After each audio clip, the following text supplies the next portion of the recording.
All right, so you were telling me about some of the famous historical figures of Freedmanstown. Well, I tell you what, one of the people that really is not acknowledged that much is Reverend Ishmael Campbell. He was known as the father of Texas Baptists. And so he came after 1965 when the slaves was free. He was sent here as a missionary in order to help establish the Baptist churches. And so not just here in Houston, but a lot of places. The first church here in Houston was Antioch. Then also Damascus, you don't hear about that much. Damascus, and that's right there in First Ward, I believe, right in the corner of First Ward. That was one of the churches that he actually helped develop too. There are many, many places in Texas that he helped develop, but that I wanted you to know that he's actually the father of Texas Baptists. And we always hear about Reverend Jack Yates. But after Reverend Jack Yates, over at Antioch is Reverend Frederick Lee Lights, and he's buried also in College Park Cemetery. Both of them are. And you can go right off Dallas and see their graves. Reverend Ned Pullman. Reverend Ned Pullman's house is still here on the corner of Wilson and Andrews, and it has a historical marker by it, so you can actually go there and see that. Reverend Jeremiah Smith, he was very involved with the brick streets, with help getting the brick streets paved.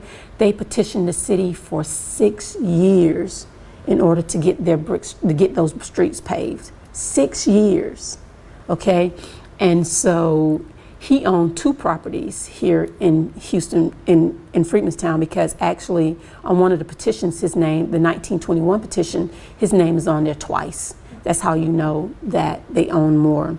Reverend Crawford Kimball, he's a little bit later than the ones that we talked about before, and he's no longer here, but there is a senior citizen center that's named after him that's right on Valentine's, and that's part of Rose Sharon Church that's still here.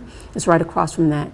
Reverend Samuel Smith, he's the pastor right now. He's been a pastor for over 50 years here in Freedmanstown. That's Mount Horeb, that's right off of Gray. And Sandy Parker and Eliza Dibble are very important to Houston Methodists and Baptists, because those 2 men were very well known and with African Americans and the white community, and they were trained by whites.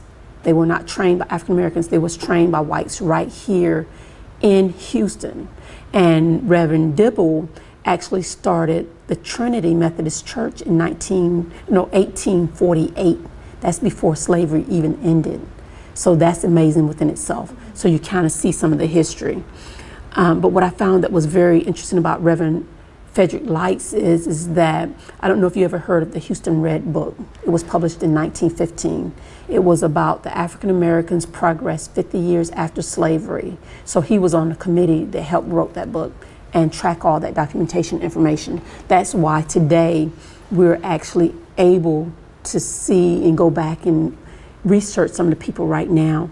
J. Vance Lewis, he was an attorney, and his house is still right here, right now. It's part of Yates Museum also. That's on the corner of Wilson and Andrews, and you can go by and see it.